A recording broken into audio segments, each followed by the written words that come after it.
line of Giancarlo Alino. Giancarlo, your line is now live. Hi, Ryan. You're coming into this fight now, defending your light heavyweight championship. You were on the Ultimate Fighter before. Like, do you think that gives you some sort of advantage coming into this with no fans?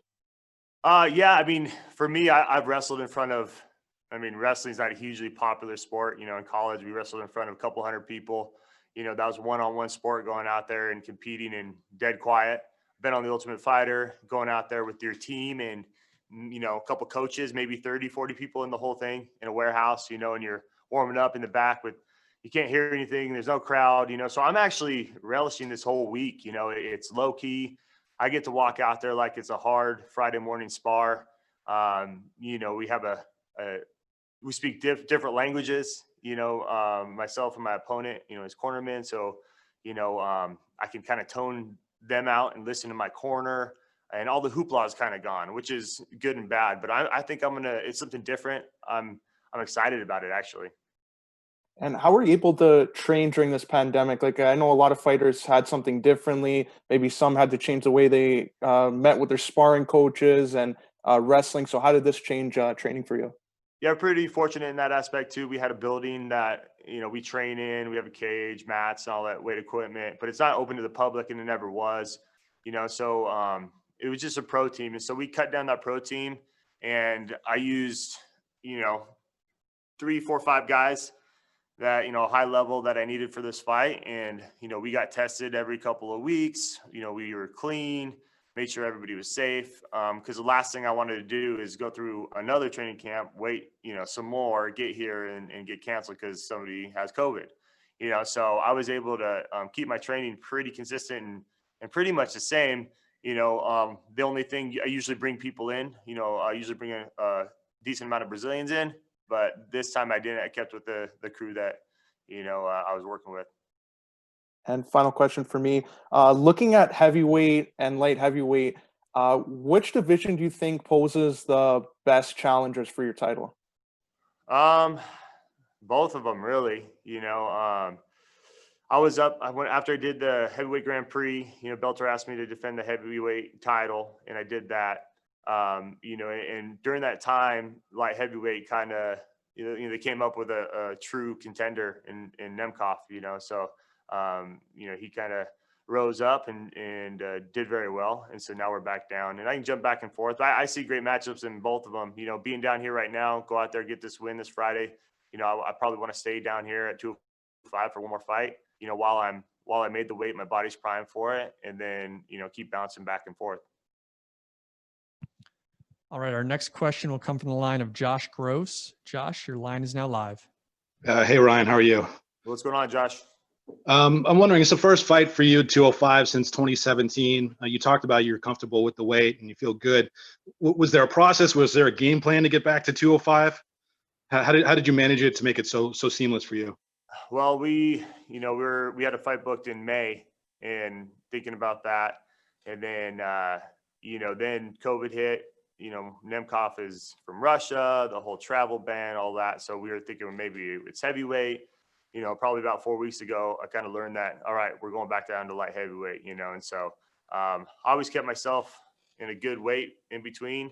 And so it really wasn't bad at all. You know, I left Arizona around or just under 220. Well, weight's good, you know, and so just getting the last little bit off. So just eating clean, eating healthy, which in turn, I feel like upped my game a little bit because I was extremely healthy through the last 4 weeks. Where at heavyweight, I'm like, all right, if there's something there, I want to eat it. I'm a heavyweight, whatever, I'll eat it. This fight at this time, yesterday it was announced that Jon Jones is relinquishing his 205 title. All of a sudden, it seems like globally the light heavyweight division's opened up. Like, who is the number one guy? What put this fight on Friday in context in terms of that picture? What does this fight determine in terms of who's the best light heavyweight in the planet? Yeah, arguably you can say that, you know, winner of this fight, you know, is the best light heavyweight out there right now. You know, how can you not? You know, we both proven ourselves. You know, I know he's more inexperienced a little bit, you know, but he still has 13, 14 fights. You know, I've been there, done that. I'm a double champ. I fought in both organizations. You know, I'm 13-1 in my last 14 fights, and with 1 no contest, which, you know, is what it is. And then, you know, so my question is, how can you not say that? for the people who don't see that, what is your response to them? You know, how the arguments are, it's not in the UFC or whatever the argument is. How do you say, you know what, if I win this fight, I am the number one guy? I don't know. You look at my resume, look at who I beat, look at my, my wins. And if you go through that and look how much I've grown these last X amount of years, or 3-4 years, like I haven't lost in, I think, the last 4 years. It's not like I'm fighting bums out here. I'm fighting the best competition out there. And I've been a, perennial top 5 guy in the UFC, before I left. And I've grown so much since then. So, it's just, I'm leaps and bounds better than I was 5 years ago, better than I was a year ago, and ongoing. All right. Thank you. All right. Our next question comes from the line of Connor Northrup. Connor, your line is now live. Hey, Ryan, how you doing? Good. You? Not too bad. Thanks for asking. You're a guy, like the guy was just saying before, you fought at light heavyweight, you fought at heavyweight, but with the news of Jones too, and someone who has fought Jones in the past, how do you feel like he fares at up a weight class? I think he's going to do very well. He's a bigger frame guy anyway. He's tall and he's lanky. I think his length is going to cause a lot of problems, and he's going to be a lot faster than a lot of these heavyweights. One thing I realized going up to heavyweight, that my speed, was definitely there, and your cardio and all that kind of stuff that comes with it. And so I think he's going to do very well. Obviously he should jump into, a title contention fight or for the title, so, you can't discredit Jones. He's one of the best of all time. So going up to heavyweight, I don't see a real big difference. Those guys are big at light heavyweight, and he's going to be even more faster. Yeah. And you talked about your weight cut too and how it is going pretty smooth. But the fact that you are a little older now too, and you haven't cut that weight in a while, did you have to make any different adjustments than maybe, 3 years ago? Just being a little more healthy in my eating and watching it a little more, tracking it. This fight was somewhat short notice as far as weight class. And so I immediately hit the ground running, and it was extremely, extremely clean and kept everything tracked and all my food. And so it actually turned out really well. I've been feeling great. It's probably yesterday I worked out, probably the best I've ever felt fight week. Maybe my body just likes to lose that extra, 15 pounds that I usually have on me. And I was feeling awesome. My speed was there. Felt great in my head, so for me, it's being a little more disciplined, but in the same time, that only helps me in the long run. All right. Our next question will come from the line of Steve Jewin. Steve, your line is now live. Thank you. And thank you, champ, for the time. I appreciate it. I'd like to know, with that Czech Congo fight, obviously that was not the outcome you were looking for, but now you're back in the light heavyweight division and defending that title, your 2 titles. So when you get back to heavyweight, do you want to give Congo another opportunity, or would you rather take an up-and-comer like Valentin Moldavsky if he wins on Friday? Yeah, I definitely want to get that Congo rematch. I think there's unfinished business. We've been going back and forth for a while, and I still think it's, kind of cowardly what he did, and then, try to run with that whole thing. And so, and then continually talk smack, so it's one of those things where I definitely want to get that back. There was talk about maybe fighting him this summer if Nemkov couldn't get into the country and all that. So it's just one of those things where it's just unfinished. And so definitely, when I go up to heavyweight, I want to fight him. All right. And my other question for you is, obviously everybody's thinking about this Jon Jones thing with him just vacating the belt. Do you feel like in some ways that was a calculated move on his part to overshadow you having arguably the best title fight this week? No, I don't think it was anything towards me. I think it's, for him, a lot of people pay attention to the heavyweight title, and I think after he watched DC and Stipe go at it, and he was like, man, I can beat these guys. I can beat Stipe and whatnot. Thinking that in his head, he's like, I'm going to go up for the heavyweight title, and so it's the biggest, most prestigious, title out there. So at heavyweight, so I think he's kind of in that mode of thinking. And he's always kind of alluded to he was going to go up one day. And I just think he thought now is the time. Our next question will come from the line of Jay Anderson. Jay, your line is now live. Thanks very much. And Ryan, welcome back. First of all, just wanted to know, just mentally, how frustrating was it? How difficult was it when this fight was pushed back? Because you were preparing for a fight in May. Yeah, I mean, I fought in September. I was preparing for a fight. Scott Coker and I were trying to get that Ryzen fight for the title, and the New Year's Eve card. We were trying to book a fight in February in Arizona. The venue fell through, and then we had one finally booked in May, and then obviously COVID hit, and nobody's fault, and it got pushed back. And so I'm just extremely grateful to be here right now. There's so many variables right now that are happening, guys getting to fight week, popping up, testing positive. And luckily, we did our test. We're all good. We have one more. Weigh-ins are tomorrow, and we're here finally. And so I'm just fortunate enough that I get to fight. I'm fighting for a title. I get to work basically. A lot of Americans are out there that don't have jobs. And so I'm just very fortunate right now. One of the wrinkles here is the empty arena. You did fight on The Ultimate Fighter. Do you think that's prepared you for it? Yeah, when you get into a fight, you really kind of you don't have any distractions. You can't really hear anything outside world too much. You're in your own world, but it takes a little bit of that, like the hoopla away, a little bit of that nervous energy that a crowd brings. And there's pros and cons to it. I think, it's fun to get a win and the crowd's cheering and all that. But for me, I'm going to embrace it. I've been here, there, I've done that. I'm going to go out there. It's going to feel comfortable. I'm going to hear my coaches. Like I said, the hoopla is kind of gone. So when I can go out there and think and be comfortable, clear-headed, that's when I fight my best. Bellator made something of a splash. Our next question will come from the line of Damon Martin. Damon, your line is now live. Hey, Ryan, when we talked a couple weeks ago, it was before a lot of this stuff happened. I know the conversation was already brought up about you being the number one guy in the sport, now with Jon Jones out of the division, things like that. But, we had this conversation years ago about the whole Pride versus UFC debate, when one guy was in one league, guy in another league. But do you feel like you're getting the respect you deserve, as Bellator, double champ, heavyweight, light heavyweight, or does that even matter to you? It doesn't really matter. Yeah, I know how good I am. My team knows how good I am. Bellator knows how good I am. So for me, it's just that's what it is for me. But I think you're seeing a little bit more of, hey, is this guy the best light heavyweight out there right now with Jones going up and everything? And I believe it is. I believe the winner of this fight, is definitely in the consideration of the best light heavyweight out there right now.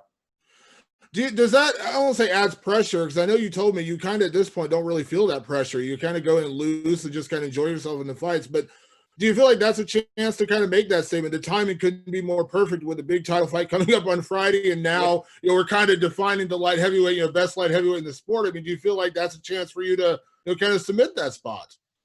Yeah, it's definitely a time, especially with Nemkov. He's one of those guys that people are like, oh, he's the next guy. He's an uppercomer, this and that. And he will be a champion one day, but he won't on Friday. And so this fight is definitely one of those fights where, like I said, very well may be the best light heavyweight in the world right now. But for me, there's pressure every fight because I like to win and I'm a competitor, and so no fight's really different. Added pressure, less pressure. You have the belts. I have 2 belts, but I'm looking to go in there and win regardless.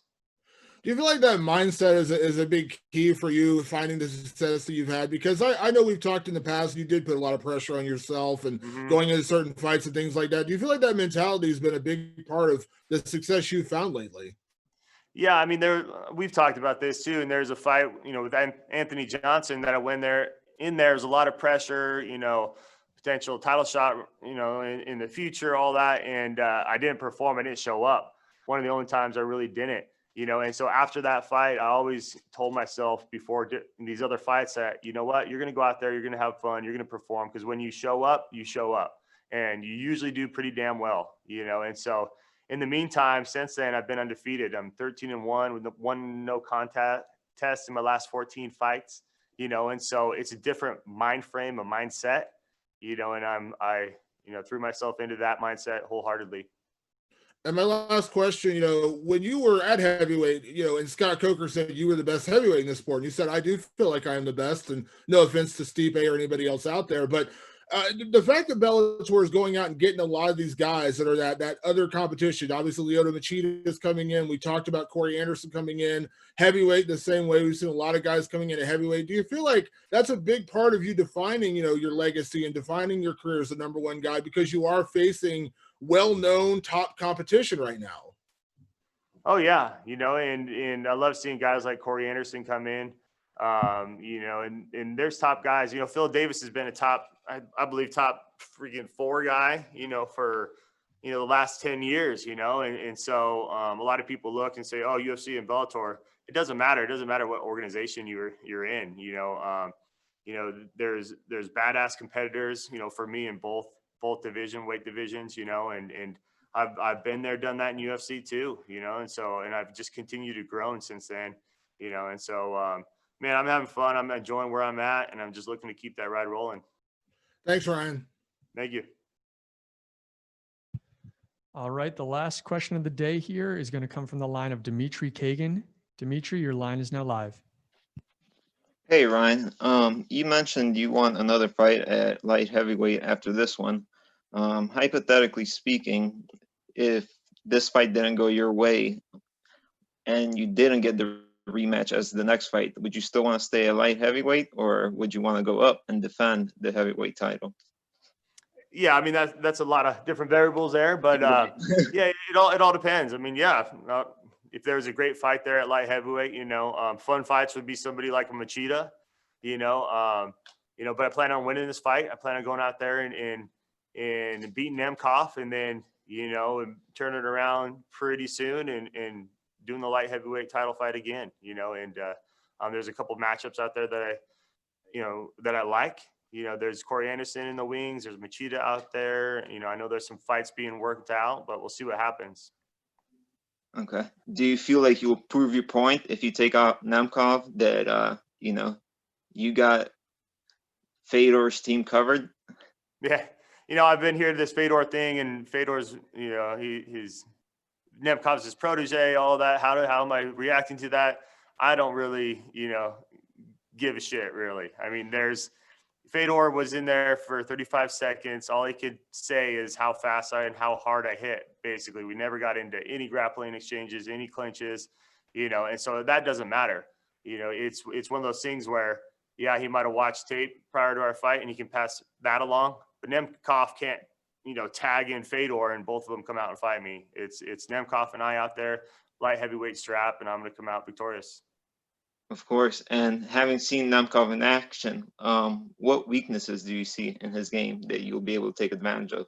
Yeah, I have a lot of good things to say about Nemkov, but experience was one huge factor I see. He's been to, I think, 1 3-round fight, in his wins, and he was utterly exhausted in that Phil Davis fight.